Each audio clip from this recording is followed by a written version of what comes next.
Hola, bienvenidos a nuestro podcast Hablando de Trastornos.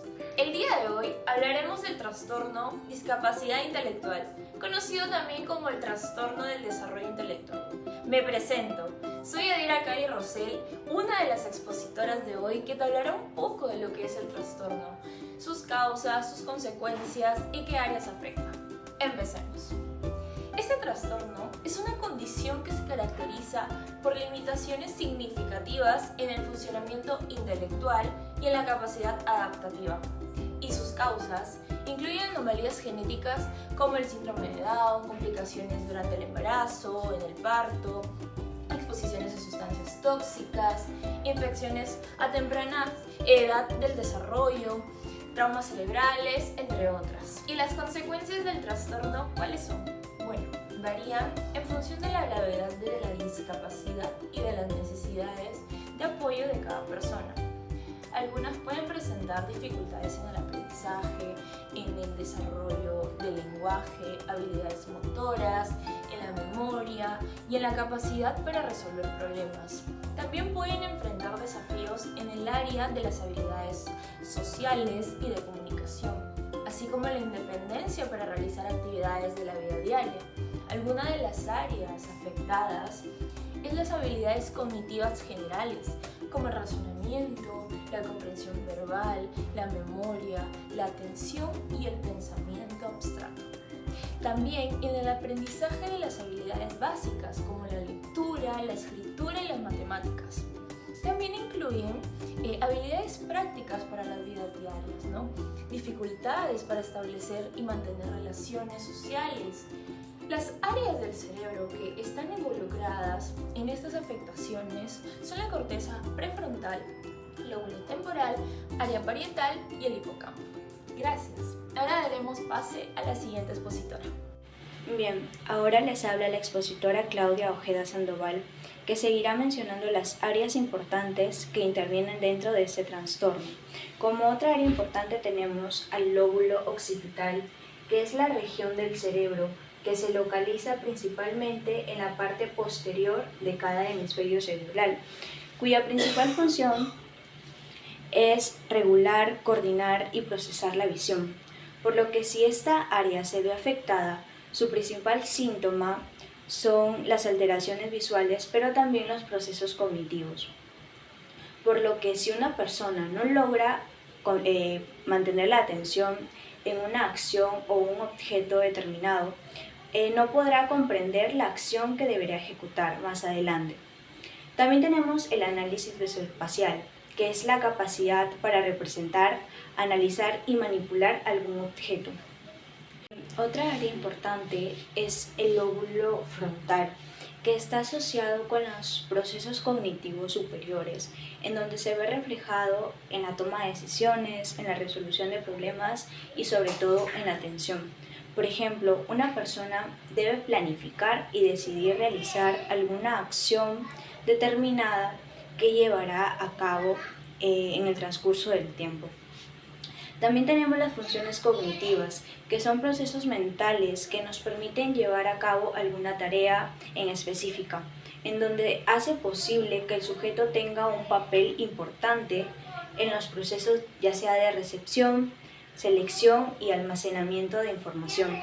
Por ejemplo, aquí una persona deberá llevar a cabo el proceso de seleccionar, almacenar y poder luego planificar la acción o la consigna que otra persona le va a asignar a ella.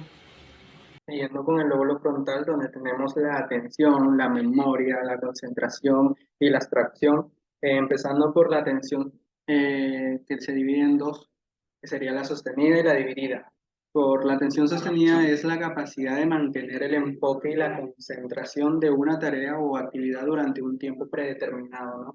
Es fundamental en numerosas situaciones de la vida cotidiana y en distintos ámbitos como el trabajo, el estudio, la lectura e incluso en actividades recreativas, ¿no? Un ejemplo es cuando estás estudiando para algún examen, aquí haces uso de la memoria sostenida para poder recordar y comprender la información que estamos estudiando en ese momento, ¿no? En cambio, la atención dividida se refiere a la capacidad de prestar atención y procesar múltiples estímulos al mismo tiempo, ¿no? Un ejemplo de esto es cuando estás conduciendo un automóvil y necesitas prestar atención a múltiples aspectos al mismo tiempo. Durante la conducción haces uso de la atención dividida, ya que debes estar atento tanto a la carretera, a las señales de tránsito, a otros vehículos, a peatones, y así también como mantener el control del volante y de los pedales, ¿no?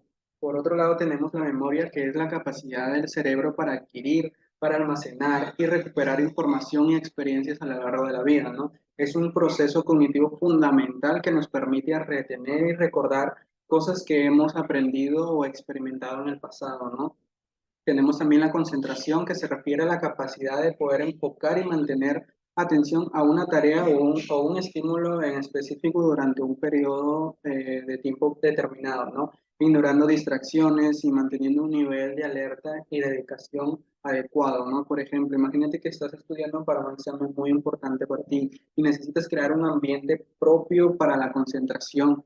Entonces aquí deberías apagar los teléfonos y te alejas de cualquier tipo de distracción, ¿no? Siguiendo con la exposición, tenemos al lóbulo temporal, el cual está ubicado bajo la fisura de Silvio y delante del lóbulo occipital. Este está relacionado tanto con el lenguaje, la audición, la comprensión y el gusto. Bien, el área de Wernicke, que está dentro de este lóbulo, se encuentra en la parte posterior del giro temporal superior del hemisferio dominante, que en el mayor de los casos viene a ser el izquierdo. El área de Wernicke es el encargado de la comprensión del lenguaje hablado y escrito y se considera el centro del lenguaje receptivo. La discapacidad intelectual, también llamado como trastorno del desarrollo intelectual, puede ubicarse en 4 niveles, el cuales son el leve, el moderado, el grave y el profundo. Este trastorno comienza en la etapa del desarrollo y viene a tener limitaciones en el funcionamiento intelectual y en el comportamiento adaptativo, que viene a dividirse en 3 dominios, que son el conceptual, el práctico y el social. Si una persona puede cumplir con este trastorno, se tienen que cumplir con estos 3 criterios. El criterio A vienen a ser las deficiencias del funcionamiento intelectual, que en este vienen a ser el razonamiento, la resolución de problemas, el aprendizaje académico, el aprendizaje a base de experiencias, y todas estas tienen que ser confirmadas mediante una evaluación clínica y también mediante pruebas de inteligencia estandarizadas, y tienen que ser de manera individual. Como punto B tenemos las deficiencias del comportamiento adaptativo. Esto produce un fracaso en los estándares de desarrollo y socioculturales para de esta forma lograr en la persona una autonomía personal y una responsabilidad social. Bien, como punto C tenemos que el inicio de estas deficiencias intelectuales y adaptativas se presentan durante el periodo de desarrollo. Aquí te brindo unas pruebas para poder determinar que una persona padece de trastorno de discapacidad intelectual.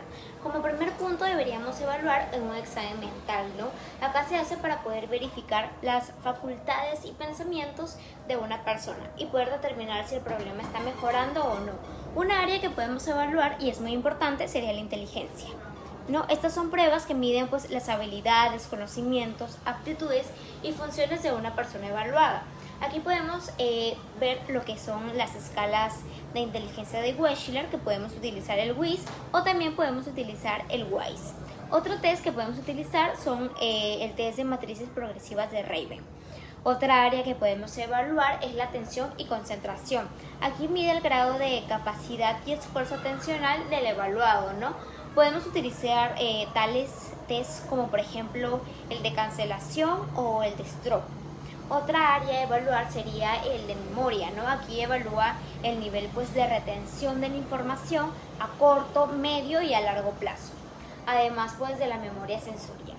Podemos utilizar el test de memoria de aprendizaje verbal, que sería el test de Rey, y el test de memoria de pares asociados, que vendría a ser lo que está en los test de Wechsler.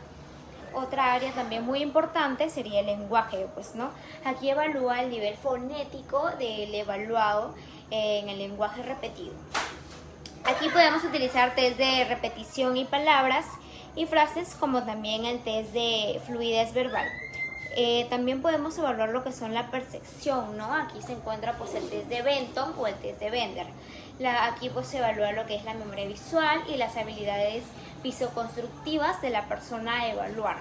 Por último, y no menos importante, serían las funciones ejecutivas.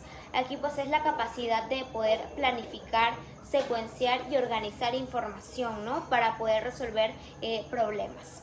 Aquí podemos utilizar el test de clasificación de tarjetas, que vendría a ser el test de Wisconsin.